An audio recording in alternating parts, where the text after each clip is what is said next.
예, 우리 같이 인사 나누겠습니다. 잘 나오셨습니다. 예, 은혜 받고 돌아갑시다. 예, 오늘 이 시간에는 사사기 7장 15절 말씀 읽었습니다. 말씀의 제목은 문제 앞에서 드리는 예배의 의미입니다. 문제 앞에서 드리는 예배의 의미.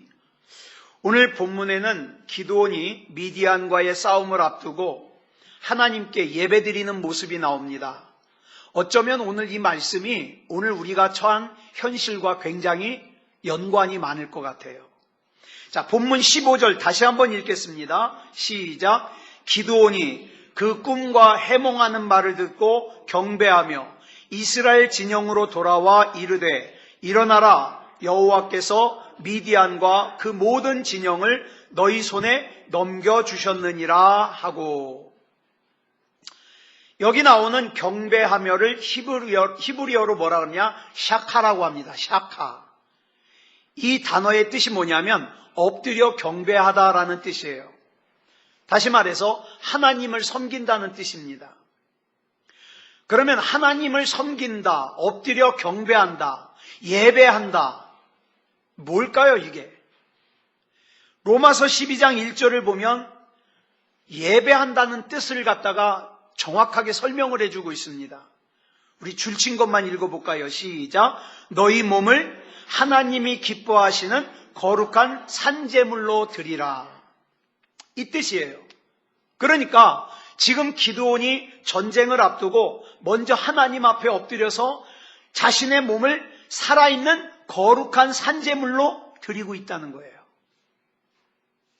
그런데 저는 이 본문에서 예배하는 기드온을 보면서 우리 다 문제 있잖아요. 어려움 있잖아요. 이 어려움 앞에서, 문제 앞에서 우리가 예배를 드리는데 그 문제 앞에서 예배를 드리는 예배자가 갖춰야 될 자세가 두 가지가 나와요. 첫 번째 자세는 뭐냐? 우리 삶 속에서 은혜에 대한 감격을 가지고 예배를 해야 된다는 거예요. 자, 오늘 본문 앞에 나오는 사사기 7장 10절부터 11절까지 보겠습니다. 시작.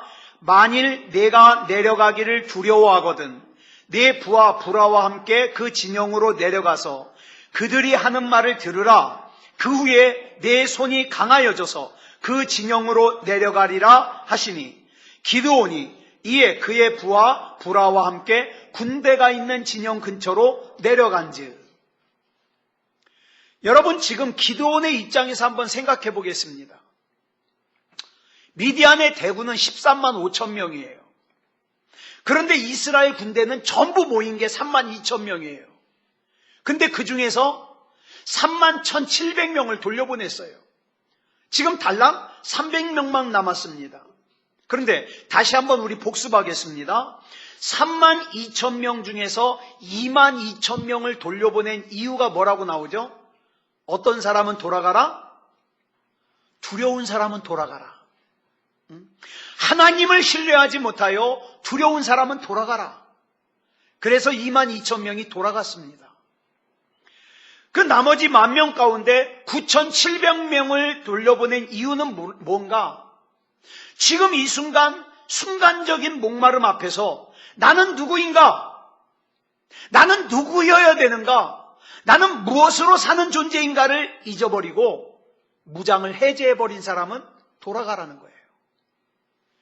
그래서 300명이 남았는데 이 300명으로 13만 5천 명을 상대할 생각을 하면 두려워요, 안 두려워요?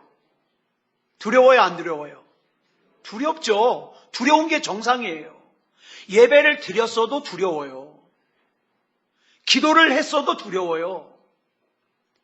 그랬더니 하나님께서 미디안의 군사가 꾼 꿈을 갖다가 해몽하는 소리를 기드온으로 하여금 듣게 하심으로 힘을 얻게 하십니다. 그래서 기드온이 감격한 거예요. 그랬더니 오늘 본문 15절에서 뭐라고 시작합니까? 줄친 것만 시작. 기드온이 그 꿈과 해몽하는 말을 듣고. 이 말이 무엇을 의미합니까? 감격했다는 뜻입니다. 이렇게 세밀하게 섬세하게 나를 이끌어 주시고 나를 간섭해 주시는 하나님의 은혜에 대하여 내가 감격했다는 거예요. 그래서 그 감격을 가지고 예배를 드립니다. 여러분, 흔히 많은 사람들이 이런 얘기하는 거 들어봤을 거예요. 예배가 죽었다. 여러분, 예배가 죽었다는 게 무슨 뜻이에요? 예배 드릴 건물이 없다는 뜻이에요? 반주자가 없다는 뜻이에요? 시설이 안 좋다는 뜻이에요? 그런 뜻 아니에요. 오늘 우리가 피치 못하게 성가대가 서질 못했어요. 그러면 성가대가 없으면 죽은 예배입니까? 아닙니다. 예배를 드리는 우리 마음에 하나님을 향한 하나님의 은혜에 대한 감격이 없으면 죽은 예배예요. 하나님을 만나는 은혜로운 감격이 있는 예배에는요, 항상 뭐가 전제로 되냐? 나는 죄인입니다. 이 마음이 전제가 돼요. 이 내가 죄인이라는 이 생각으로 하여금 어떻게 합니까? 이 죄인인 내가 거룩하게 살 수 있는 힘은 오직 하나님께만 있다는 걸 깨닫게 됩니다. 이때에 어떻습니까? 그 사람이 드리는 예배가 감격이 있는 살아있는 예배가 되는 거예요. 이렇게 감격이 있는 예배를 드리는 사람이라면 당연히 어때요? 예배가 소중하죠. 예배를 위해서 기도로 준비하죠. 예배 가운데 말씀하시는 주님의 음성에 귀를 기울이죠. 들려진 주님의 음성에 순종하죠.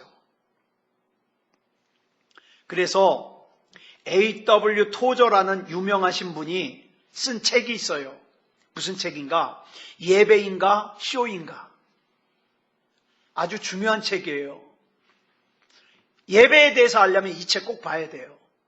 근데 이 책을 보면 예배를 이루는 중요한 요소를 몇 가지를 설명하고 있는데 그 중에 가장 첫 번째로 거론하는 조건이 뭐냐? 감탄입니다. A.W. 토저가 이렇게 말합니다.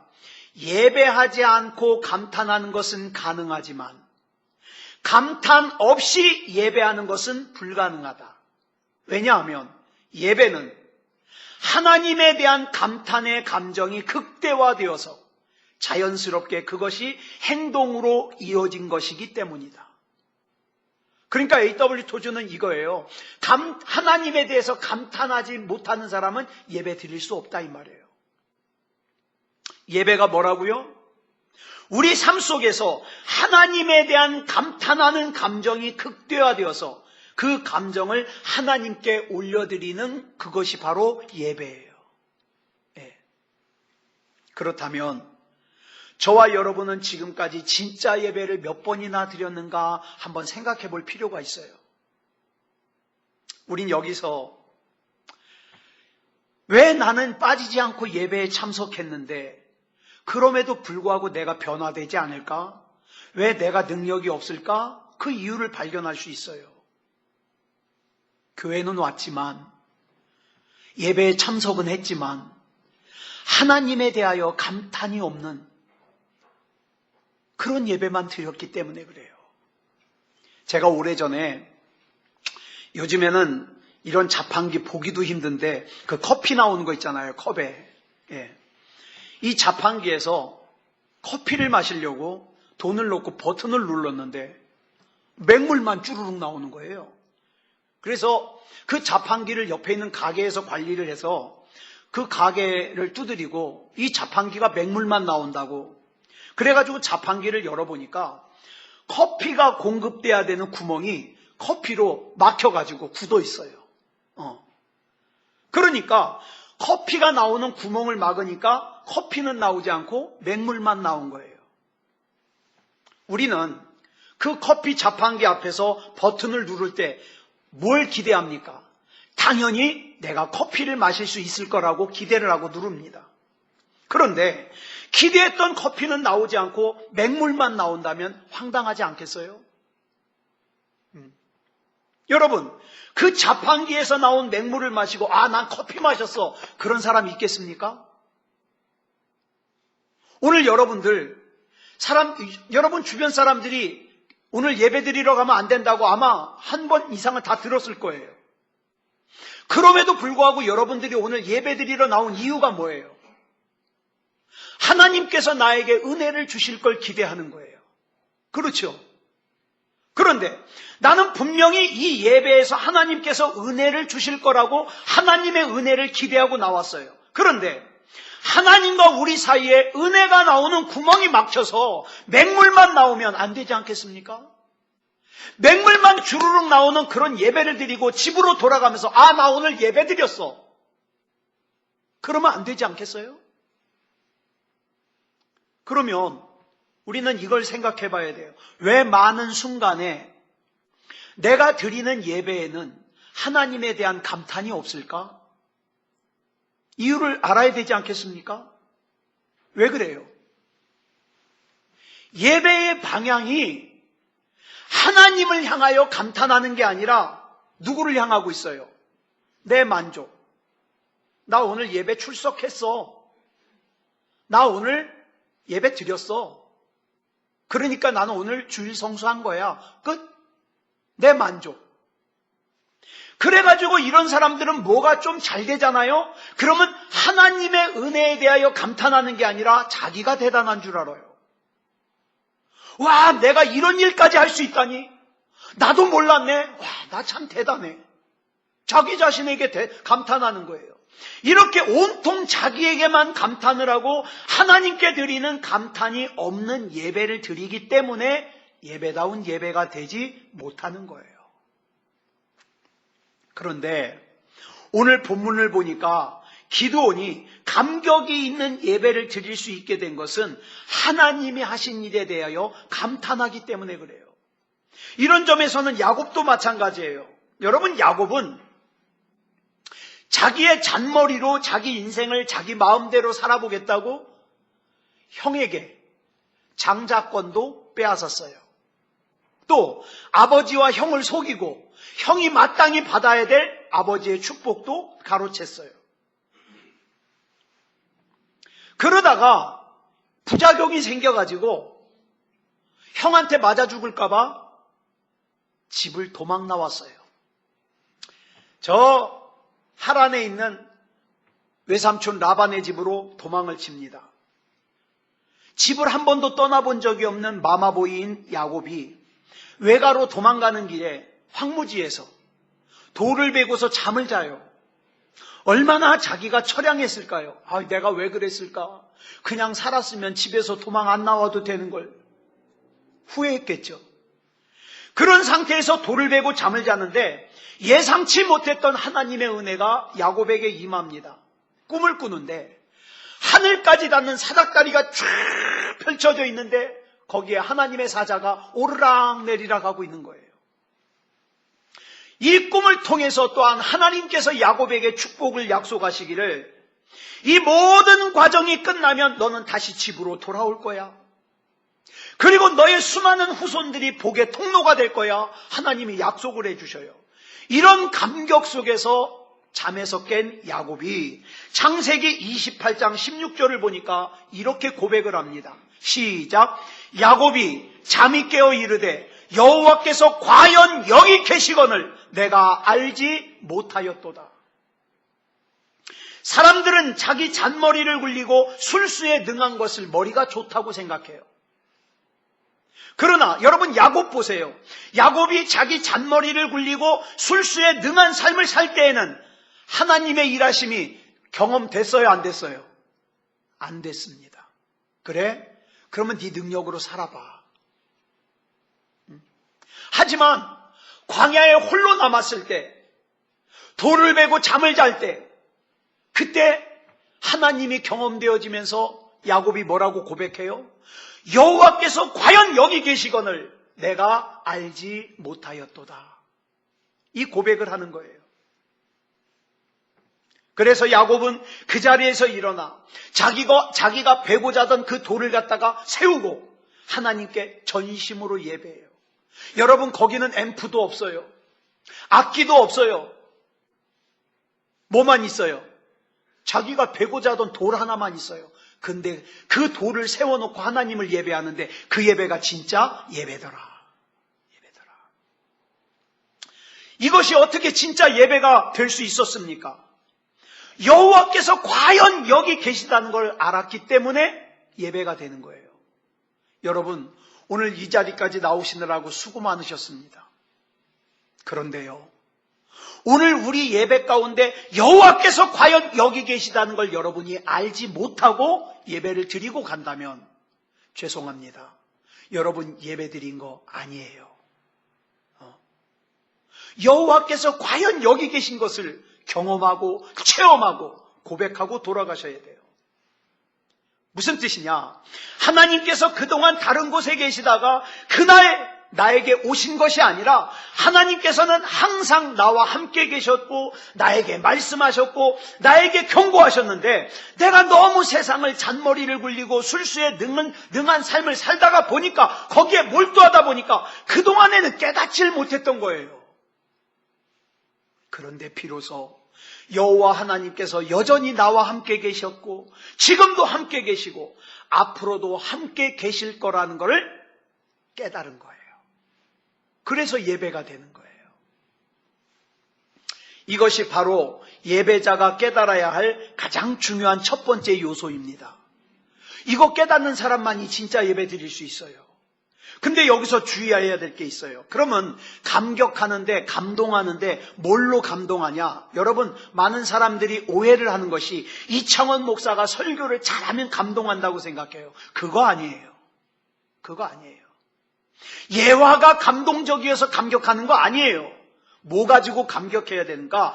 지금까지 살아온 것 주님의 크신 은혜라. 내 인생 가운데 하나님의 일하심을 경험하고 감동하는 거예요.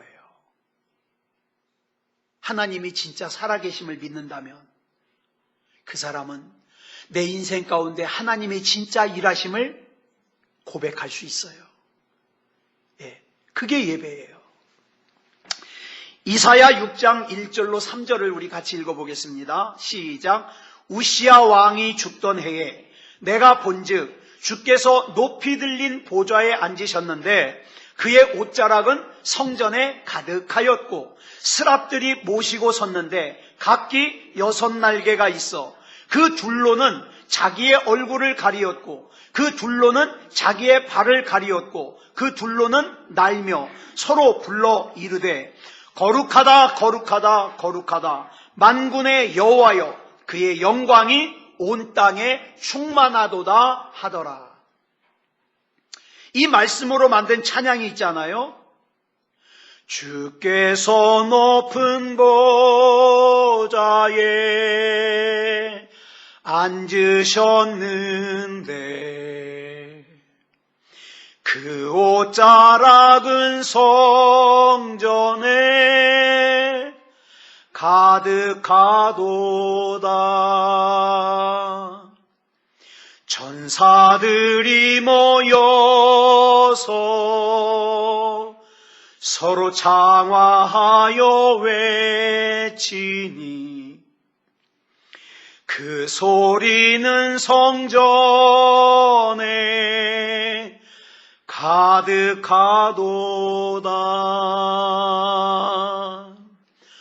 거룩하다 만군의 여호와 그 영광이 온 땅에 충만하시도다. 아멘. 저는 이 말씀과 이 찬양 너무 좋아해요. 이사야 선지자가 하나님께 소명을 받는 장면이 이사야 6장에 나오는데 1절을 이렇게 시작합니다. 우시야 왕이 죽던 해에. 이 우시야 왕은 나라를 참 잘 다스렸던 왕이에요. 정치도 잘했어요. 그래서 나라가 부유했어요. 그런데 말년에 이 왕이 교만해져가지고 문둥병이 걸렸어요. 나병이 걸렸어요. 그래가지고 비참하게 인생을 끝냅니다.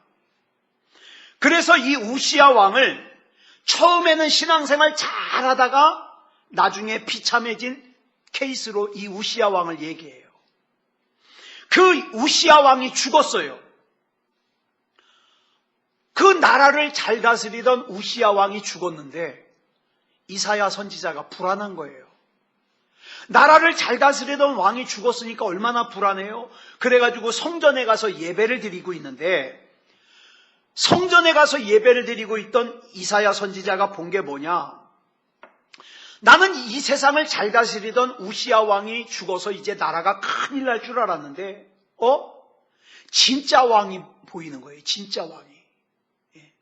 영원한 왕이신 하나님이 보이는 거예요. 내 눈에 보이는 부패한 왕은 사라지는 현장에 살아계신 영원한 왕이신 하나님께서 계시는 걸 목격하는 거예요. 저는 이 말씀 읽을 때마다 가슴이 뜨거워요. 어떤 때는 우리의 현실이 우시야 왕이 죽던 해같이 낙심이 돼요. 좌절이 돼요. 절망스러워요. 그래서 어쩔 때는 이사야 1장 6절의 말씀처럼 느껴질 때가 있어요. 같이 읽어볼까요? 시작. 발바닥에서 머리까지 성한 곳이 없이 상한 것과 터진 것과 새로 맞은 흔적뿐이거늘 그것을 짜며 싸매며 기름으로 부드럽게 함을 받지 못하였도다.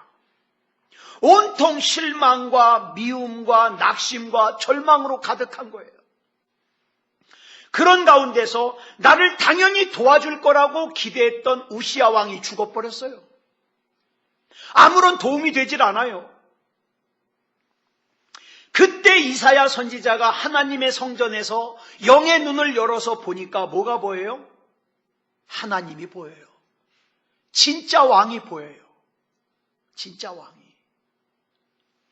우리가 육의 눈을 뜨고 세상을 보면 믿을 사람 하나 없어요. 정말 이 세상이 살맛나지 않는 세상이에요. 그런데 영의 눈을 뜨고 보니까 보좌에 앉아 계시는 하나님을 만나요. 감격이 되는 거예요. 감격이. 저는 지금 개인적으로 굉장히 힘든 상황이에요.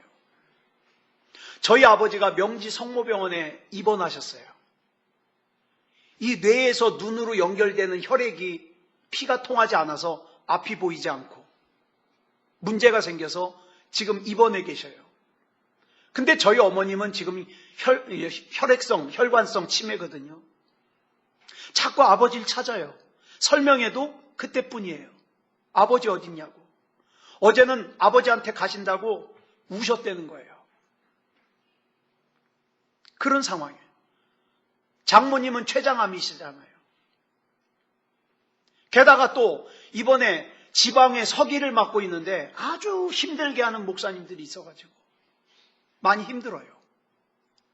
게다가 코로나19라는 이 바이러스 때문에 예배도 지금 이렇게 많이 안 나오시고 많이 힘들어요. 우리가 육의 눈으로만 세상을 보면은요, 사방팔방 힘든 것 투성이에요. 어려운 것 투성이에요. 그러나 나의 진짜 왕이신 하나님, 나를 책임져 주시고 나를 살려주시고 나를 붙잡아 주시고 역사하시는 하나님이 살아계시기 때문에 우리는 성경을 보면서 감격을 회복할 수 있는 거예요.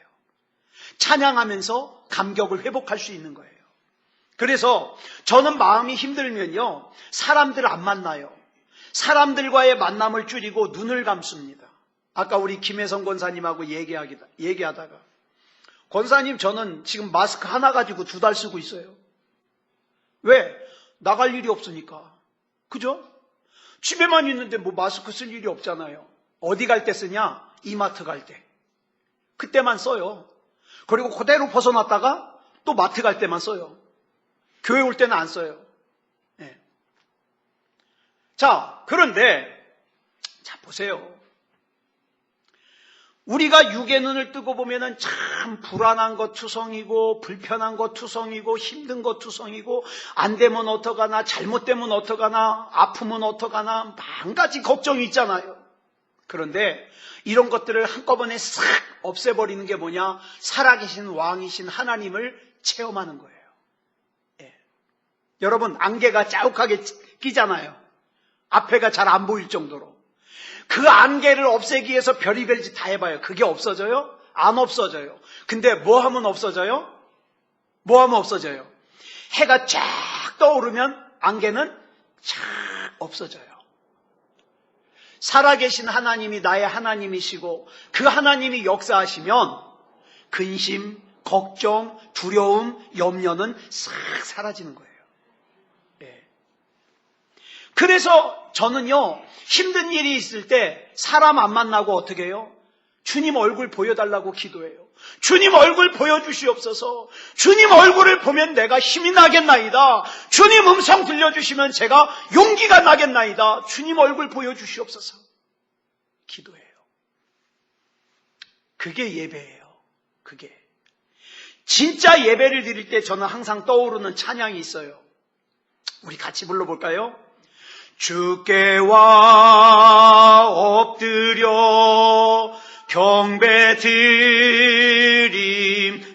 경배드립니다. 주 계신 곳엔 기쁨 가득 무엇과도 누구와도 바꿀 수 없네. 예배 드림이 기쁨 됩니다. 아멘.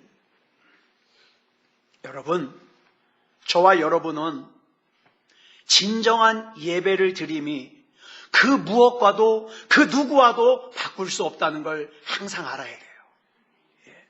우리가 세상을 살다 보면, 여러분은 안 그런지 모르겠어요. 여러분 참 착해서.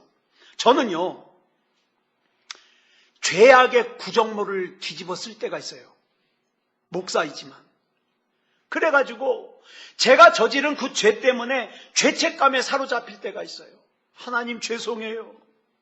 하나님 실망시켜서 너무 죄송해요. 그럴 때가 있어요.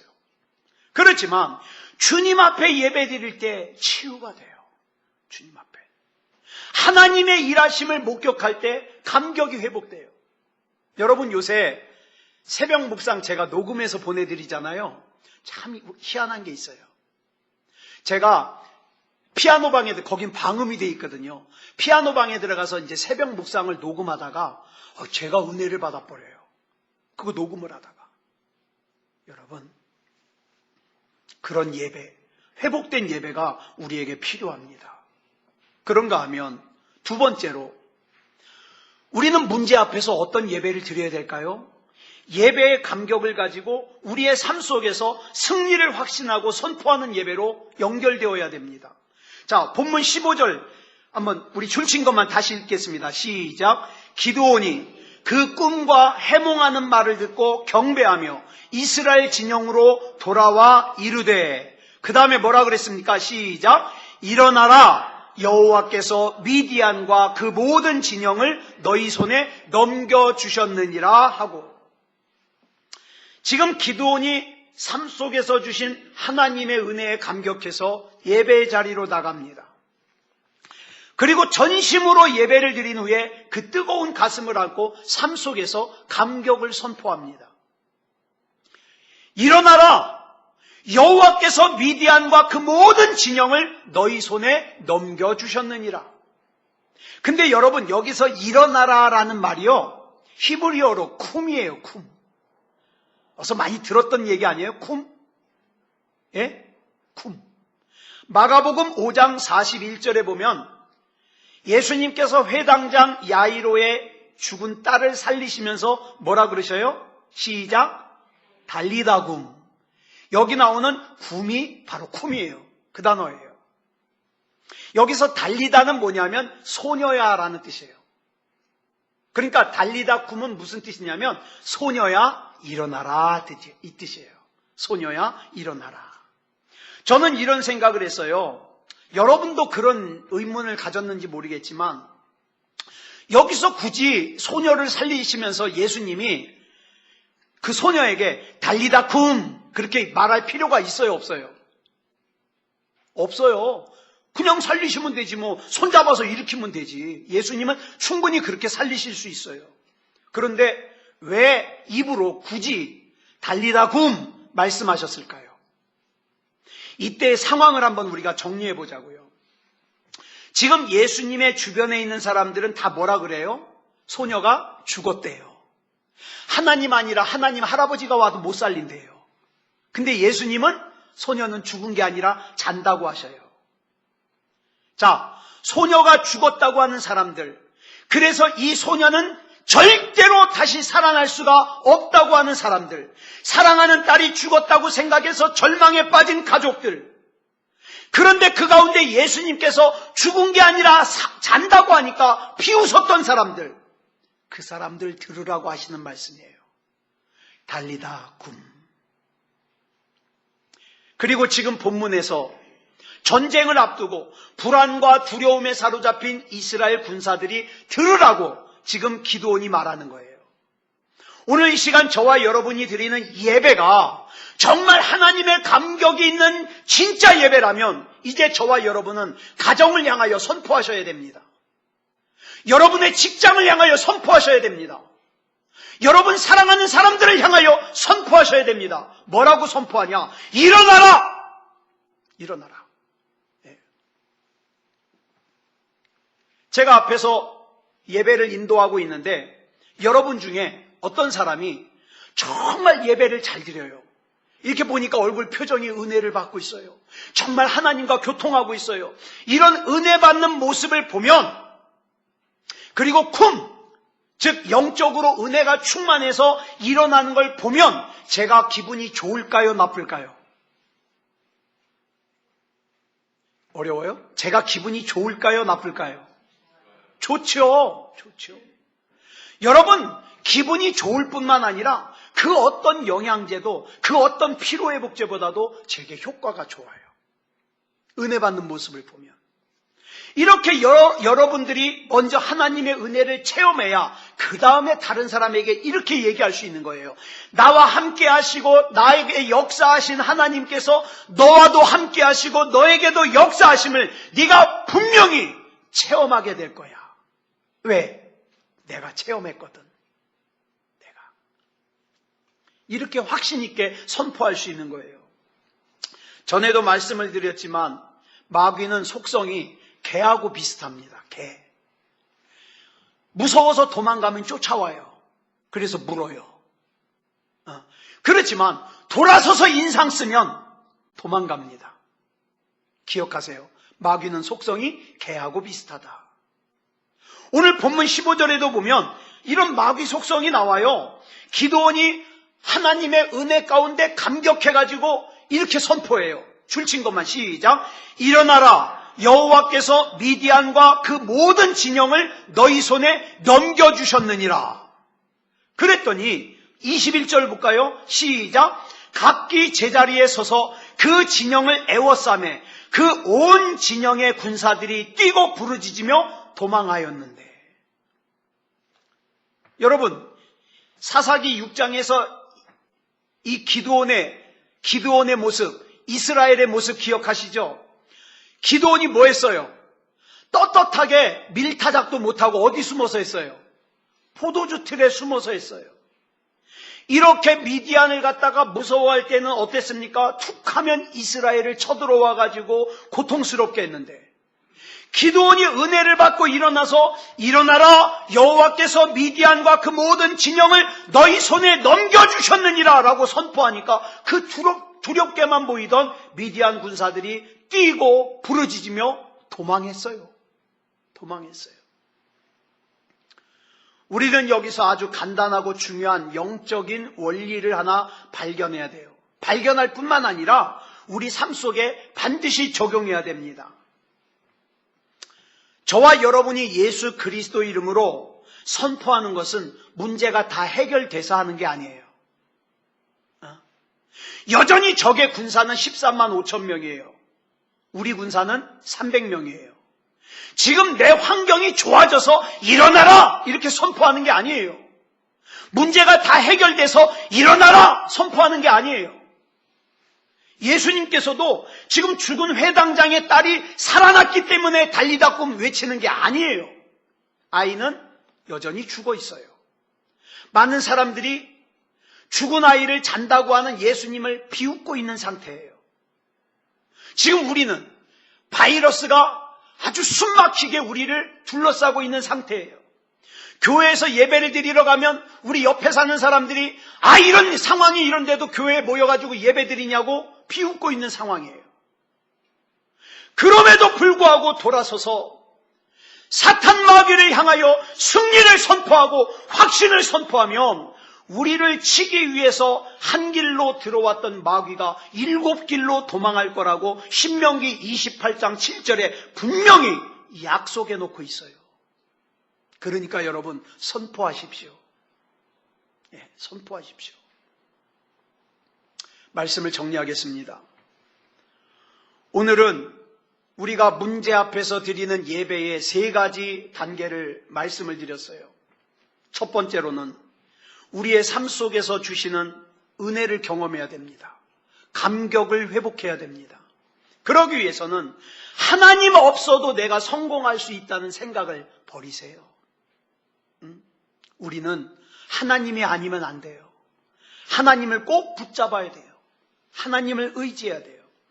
그러면서 우리 삶 속에 주시는 하나님의 은혜를 감격으로 누려야 됩니다. 그리고 두 번째로는 그 감격을 가지고 예배를 드려야 돼요. 그냥 줄렁줄렁 시간대 가지고 예배 참석하는 게 아니라 하나님이 주시는 은혜와 감격을 가지고 예배를 드려야 돼요. 그 다음 세 번째로는 아직도 문제가 존재하고 있는, 아직도 장애물이 그대로 있는 내 삶의 환경을 향하여 선포하십시오. 일어나라! 나사렛 예수 그리스도 이름으로 명하노니 문제는 떠나갈지어다. 장애물은 제거될지어다. 바이러스는 물러갈지어다. 하나님의 약속과 하나님의 능력이 나를 지키고 보호할 줄 믿습니다. 선포하는 거예요. 그러면 속성이 개하고 비슷한 마귀는 7길로 도망하는 역사를 우리가 반드시 경험할 겁니다. 자, 오늘도 우리 같이 기도할 거예요. 이제 우리 기도 앞에 보여드릴 테니까 우리 같이 마음을 담아서 이 기도의 내용을 생각하면서 우리 같이 합심으로 기도하겠습니다. 다 같이 기도하겠습니다. 사랑하는 아버지 하나님, 주님께서 나의 목자가 되어주시니 감사합니다. 주님께서 나의 목자이시기 때문에 나는 나를 해하려고 만들어진 사탄 마귀의 어떤 무기도 어떤 계략도 성공하지 못할 것을 확신합니다. 하나님께서는 하나님께로부터 난 자마다 믿음으로 세상을 이길 것이라고 약속해 주셨습니다. 그리고 나는 하나님께로부터 난 자이기 때문에 세상을 이길 수 있음을 믿습니다. 나는 나를 사랑하시는 주님으로 말미암아 넉넉히 이길 수 있음을 믿습니다.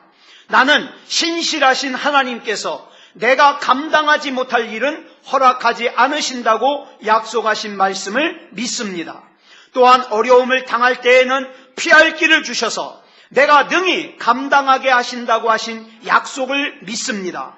또한 하나님의 뜻대로 부르심을 입은 자에게는 모든 것이 합력하여 선하게 쓰인다는 약속의 말씀도 신뢰합니다.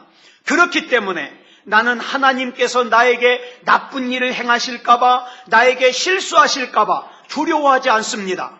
또한 나는 하나님께서 나를 실제로 사랑하신다는 것을 확신합니다. 그렇기 때문에 지금의 이 상태에 나를 내버려 두지 않으심을 믿습니다.